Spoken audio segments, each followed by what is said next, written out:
أعوذ بالله من الشيطان الرجيم بسم الله الرحمن الرحيم الحمد لله رب العالمين والصلاة والسلام على أشرف الأنبياء والمرسلين وعلى آله وصحبه وسلم تسليما كثيرا أما بعد سبحانك لا علم لنا إلا ما علمتنا إنك أنت العليم الحكيم رب اشرح لي صدري ويسر لي أمري واحلل عقدة من لساني يفقهوا قولي اللهم ربنا زدنا علما نافعا எல்லாம் அல்லாஹ்வின் நல்லடியார்களே, எல்லா புகழும் தூணின்றி வான் படைத்த அல்லாஹ் ஒருவனுக்கே உரித்தானதாகும்.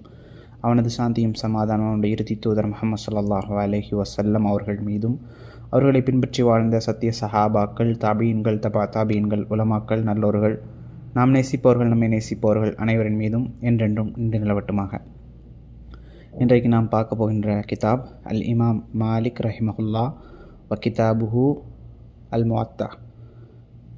இமாம் மாலிக் ரஹ்மத்துல்லாஹி அலைஹி அவர்களுடைய கல்வி பயணமும் முவத்தா அப்படிங்கிற அந்த கிரந்தமும். இது ஆசிரியர் எம்ஜேஎம் ரிஸ்வான் மதனி, இலங்கையை சார்ந்தவர்கள். ஷேக் அவர்களுக்கு அல்லாஹ் அருள் புரிவானாக. இதனுடைய முன்னுரையை பார்க்கக்கூடிய நேரத்தில், புகழ் அனைத்தும் அல்லாஹ் ஒருவனுக்கே உரித்தானது. அவனது பேரருளும் சாந்தியும் இறுதி தூதர் முஹம்மது ஸல்லல்லாஹு அலைஹி வஸல்லம் அவர்கள் மீதும், அவர்களுடைய தோழர்கள் மற்றும் அவர்களின் வழி நடந்த அனைத்துலக முஸ்லிம்களின் மீதும் நிலையாக உண்டாகட்டுமாக. இறை தூதருடைய நேரடி மாணவர்களான நபித்தோழர்களிடம் பாடம் படித்த தாபீன்களின் வழிவந்தவர்களிடத்தில் ஷரியாவை துறைபோக கற்று தேர்ந்தவர்களில் இமாம் மாலிக் ரஹிமஹுல்லா அவர்களும் ஒருவராவார். ஹதீஸ்கள் வாயிலாக ஃபிக்ஹ் விளக்கத்தை, முவத்தா என்னும் கிரந்தத்தை முதலில் தொகுத்தளித்ததனூடாக ஃபிக்ஹுல் ஹதீஸ் அப்படின்னு சொல்லப்படக்கூடிய ஹதீஸ்களூடாக பெறப்படக்கூடிய ஃபிக்ஹ் விளக்க உரை வழிமுறை தொடர்பாக வழிகாட்டிய முன்னோடிகளில் ஒருவராக இமாம் மாலிக் ரஹிமஹுல்லா அவர்கள் கணிக்கப்படுகிறார்கள். சரிங்களா? அப்போ இமாம் மாலிக் ரஹிமஹுல்லா அவர்கள் பிரசித்தி பெற்ற 4 மதுஹபுனுடைய ஒன்றான மதுஹப் மாலிக் மதுஹபுடைய நிறுவனராக நோக்கப்படுவதை நாம் அறிவோம். இமாம் மாலிக் ரஹிமஹுல்லா அவர்களுடைய மாணவரான இமாம் ஷாஃபிஈ அவர்கள் அல் என்ற தனது நூலுக்கு இமாம் மாலிக்கின் முன்னோடி நூலாக கொண்ட ஆய்வாளர்கள் சுட்டிக்காட்டுறாங்க. அப்படியான சிறப்புமிக்க ஒரு இமாமுடைய வாழ்க்கை, வரலாறு, கல்வி தேடல், இவைகளை பற்றி இங்கு சுருக்கமாக நாம் பார்க்க இருக்கிறோம். சரிங்களா? ஓகே. அப்போ இமாம் மாலிக் ரஹ்மத்துல்லாஹி அலைஹி அவர்களுடைய குடும்பம் மற்றும் வாழ்க்கையினுடைய சுருக்கம், அதே போல் அதுக்கு சம்பந்தப்பட்ட அனைத்து விஷயங்கள் எல்லாத்தையும் சுருக்கமாக நம்ம இன்ஷா அல்லாஹ் பார்ப்போம். அப்போது இமாம் மாலிக் அவர்கள் ரஹிமஹுல்லா அவர்களுடைய பெயர் மற்றும் பரம்பரை பற்றி நாம் முதலாவதாக தெரிந்து கொள்ளணும். மாலிக் இப்னு அனஸ் இப்னு மாலிக் இப்னு அபி ஆமிர் அல் அஸ்புஹி அப்படிங்கிறது தான் அவர்களுடைய பெயர். அப்போது இமாம் மாலிக் ரஹ்மத்துல்லாஹி அலைஹி அவர்களுடைய புனைப்பெயர் என்ன அப்படின்னா அபு அப்துல்லா. சிறப்பு பெயர் அப்படின்னு சொன்னால் ஷேகுல் இஸ்லாம், இமாமுத்தாரில் ஹிஜ்ரா, அதாவது ஹிஜ்ரத்துடைய நகரத்தின், அதாவது மதீனாவுடைய இமாம் அப்படின்னு சொல்லுவாங்க. ஷேகுல் இஸ்லாம் அப்படின்னு சொல்கிறாங்க.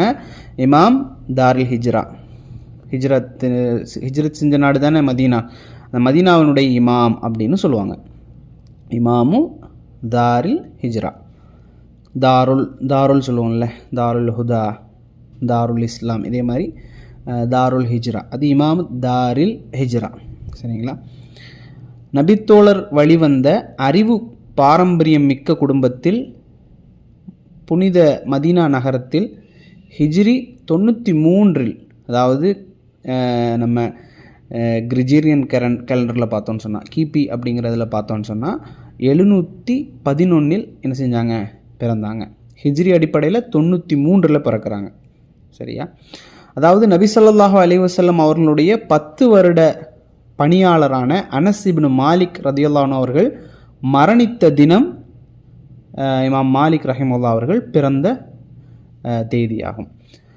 இமாம் அவர்களுடைய தந்தையின் தந்தை அனஸ் அவர்கள் மூத்த தாபீன்களில் ஒருவராக இருந்தார்கள். உஸ்மான் ரதியல்லாஹு அவர்கள் ஷஹீதாக்கப்பட்டு கிடந்தபோது அவர்களை அடக்கம் செய்வதற்காக இரவில் சுமந்து சென்றவர்களில் ஒருவராகவும் காணப்படுவது இமாம் அவர்கள் நபி வழி நடந்த குடும்ப பாரம்பரியத்தில் வந்தவர் என்பதை உறுதி செய்கின்றது.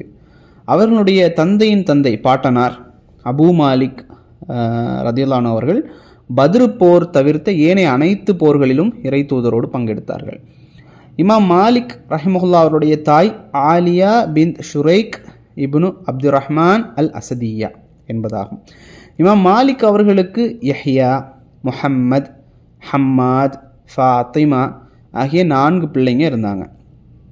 இமாம் அவர்களுடைய மரணத்தை பொறுத்தவரை இஸ்லாமிய உலகில் பல 100 மாணவர்களை உருவாக்கி இஸ்லாமிய அறிவு சுடரேற்றி பல சாதனைகள் புரிந்த இமாம் அவர்கள் ஹிஜ்ரி 179 அதாவது கிபி 795 தனது 86வது வயதில் 20 தினங்கள் தொடராக நோய்வாய்ப்பட்ட நிலையில் மதீனாவிலேயே தான் என்ன செஞ்சாங்க, மரணித்தார்கள்.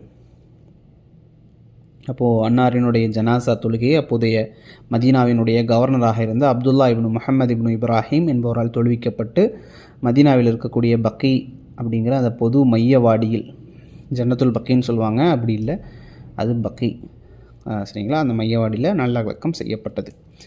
இமாம் மாலிக் ரஹிமஹுல்லா அவருடைய தலைமுறையும் சிறப்பையும் பற்றி பார்ப்போம். மதீனா நகரில் ஹிஜ்ரி 93 பிறந்த இமாம் மாலிக் ரஹிமஹுல்லா அவர்கள் நபித்தோழர்களில் ஒருவரையும் கண்டதில்லை. அது மட்டுமின்றி அவர்கள் சங்கை மிக்க தபா தாபீன்கள், அதாவது நபித்தோழர்களை நேரடியாக கண்ட தலைமுறையின் அடுத்த தலைமுறையினரில் உள்ள ஒருவராக கணிக்கப்படுகின்றார்கள் என்பதே மிக சரியான கூற்று என்பதாக ஆசிரியர் சொல்கிறார். தாபிஇ என்பவர் நபித்தோழர்களை நேரடியாக பார்த்தவரை குறிக்கும் ஒரு சொல் அப்படின்னு தானே. அது நபித்தோழரை நேரடியாக பார்த்து அவர்களிட அதாவது இஸ்லாத்தை கற்றுக்கொண்டவர்கள், இவர்கள் யார்? தாபிஇ. சரிங்களா. தாபியிடத்தில் கற்றவர்கள் தபா தாபிஇ, அதாவது பின்பற்றியவர்கள் என்று சொல்லலாம், இத்திபா அப்படின்னு சொல்லுவாங்கள்ல. ஸோ அந்த தாபிஇ நபித்தோழர்களை பின்தொடர்ந்தவர்கள் தாபிஇ. அப்போ நபித்தோழர்களில் 4 பேர் இறுதியாக மரணித்தவர்கள் என்பது வரலாறு.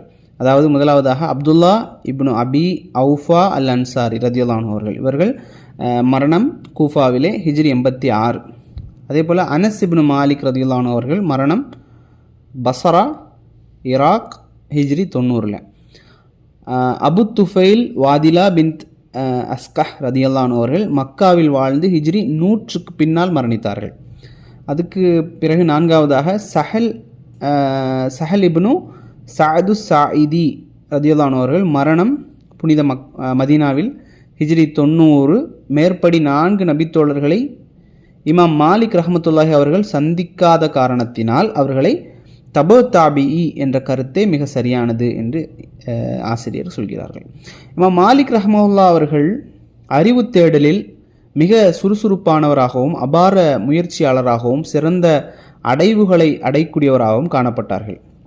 இவங்க எப்படி இருந்தாங்கன்னா, தனது சிறு பிராயத்திலேயே சங்கை மிக்க குர்ஆன் முழுவதையும் மனனம் செய்த ஹாஃபிலாக விளங்கியதன் விளைவாக மதீனா மஸ்ஜித் நபவியில் நடைபெறக்கூடிய அறிவு மஜ்லிஸுகளில் கலந்து எழுதி படிக்க அனுப்பி வைக்கப்பட்டாங்க.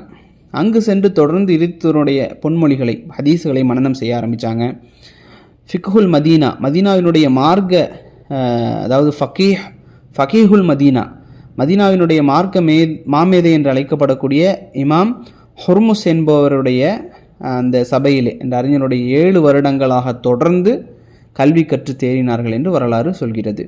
அதே போல் ஃபகீஹு முஹத்தீஸ், அதாவது ஃபகீஹாகவும் இருப்பார்கள் முஹத்தீஸாகவும் இருப்பார்கள் என்ற 2 பெரிய சிறப்பு பெயர்களோடு அறியப்பட்ட இமாம் மாலிக் ரஹ்மத்துல்லாஹி அவர்கள் முதலில் ஹதீஸ் நூலை தொகுத்தளித்தவர் என்று போற்றப்படுகிறார்கள். இவங்க தான் முதலாக ஹதீஸ் நூலை தொகுத்தளித்தவர்கள். இமாம் மாலிக் ரஹிமஹுல்லா அவர்களை பற்றி அவர்களுடைய ஆசிரியர்கள் ஒருவரான இமாம் இப்னு ஷிஹாப் அஸ்ஹரி ரஹிமஹுல்லா அவர்கள் குறிப்பிடக்கூடிய நேரத்தில் என்ன சொல்கிறாங்க அப்படின்னா, நீ அறிவு களஞ்சியங்களில் ஒரு களஞ்சியமாகும், அறிவுகளை வைப்பு செய்ய நீயே சிறந்த பெட்டகம் அப்படின்னு சொன்னாங்க. பெட்டகம் அப்படின்னா ஒரு பாக்ஸ். சரிங்களா. இமாம் அவர்களுடைய அதிசிரேஷ்டமானவரான இமாம் ஷாஃபிஇ ரஹிமஹுல்லா அவர்கள் என்ன சொல்கிறாங்க அப்படின்னா, அறிவுள்ள தலைவர்களில் இமாம் மாலிக்கும் ஒரு தலைவர்.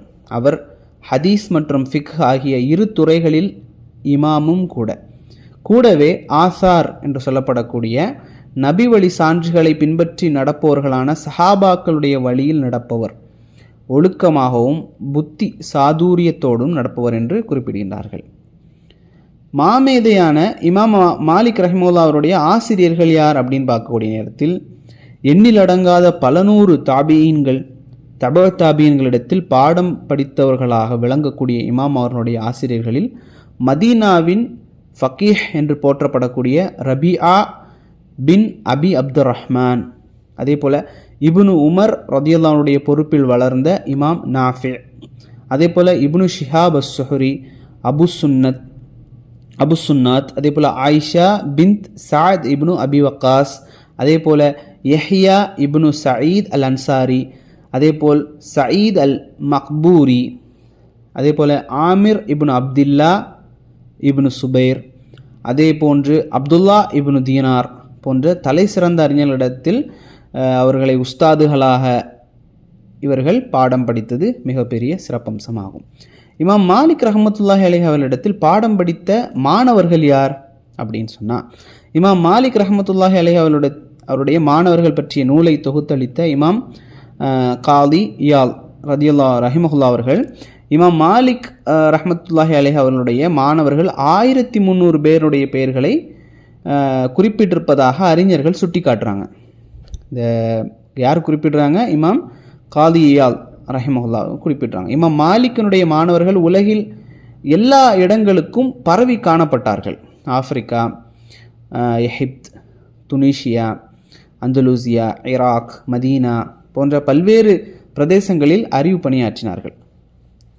எகிப்தில் அதே போன்று மாணவர்கள் எடுத்துக்கொண்டால் எகிப்தில் இப்னுல் காசிம், அதே போல் அஷ்ஹப், ஆப்பிரிக்காவில் எடுத்துக்கொண்டால் அசத் இப்னு ஃபுராத், இஸ்லாமிய ஸ்பெயின் அந்தலூஸ் அதில் யஹ்யா இப்னு யஹ்யா அல் லைசி ரஹிமஹுல்லா, அதே போல் ஈராக்கில் அப்துர் ரஹ்மான் இப்னு மஹதி இப்னு அன்பரி ரஹிமஹுல்லா, அப்துல்லா இப்னு மஸ்லமா பின் அல் கனஃப் அத் தமீமி ரஹிமஹுல்லா.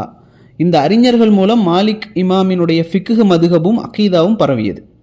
அவர்களுடன் சுஃபியான் அஸ்-சௌரி, அதே போல் இமாமுஸ் சுன்னா முஹம்மது இப்னு இத்ரீஸ் அஷ்-ஷாஃபிஈ, அதே போல் அப்துல்லா இப்னு முபாரக் ரஹிமஹுல்லா போன்ற அறிஞர்கள் மிக முக்கியமான மாணவர்களுடைய வட்டத்தில் இருந்தார்கள். இமாம் மாலிக் அவர்களுடைய அறிவு பணி எப்படி இருந்தது அப்படின்னு பார்க்கக்கூடிய நேரத்தில் ஹிஜ்ரத் நகரம், அதாவது ஹிஜ்ரா நகரம் என்று அழைக்கக்கூடிய மதீனாவினுடைய இமாம் என்ற சிறப்பு பெயருக்குரிய இமாம் மாலிக் ரஹிமஹுல்லா அவர்களிடம் ஹஜ்ஜுக்காக சென்று வரக்கூடிய பல்லாயிரக்கணக்கான மக்கள் அவர்களினுடைய அறிவிலிருந்து நிறையவே பயன்பெற்றதுடன் தமது பிரதேசங்களுக்கு அதனை சுமந்து சென்றார்கள். உலகில் 4 பக்கங்களில் இருந்தும் பல 100 மாணவர்கள் இமாம் மாலிக் ரஹிமஹுல்லா அவருடைய அறிவு மஜ்லிஸையும் மார்க்க தீர்ப்பையும் தேடி பெற புறப்பட்டு வருகை தந்ததன் விளைவாக இமாம் அவருடைய பெயரும் புகழும் உலகெங்கும் அல்லாஹுடைய உதவியை கொண்டு பரவியது. முவத்தா மாலிக் என்பது 9 ஹதீஸ் கிரந்தங்களின் ஒரு கிரந்தமாக இணைக்கப்பட்டிருப்பது இங்கு சுட்டிக்காட்டத்தக்கதாகும். சரிங்களா? இனி நாம் இன்ஷா அல்லாஹ் முவத்தாவை பற்றி அடுத்த வகுப்பில் இன்ஷா அல்லாஹ் பார்ப்போம். வாஹிர் தவானா அல்ஹம்துலில்லாஹி ரப்பில் ஆலமீன். அஸ்ஸலாமு அலைக்கும் வரஹ்மத்துல்லாஹி வபரகாத்துஹு.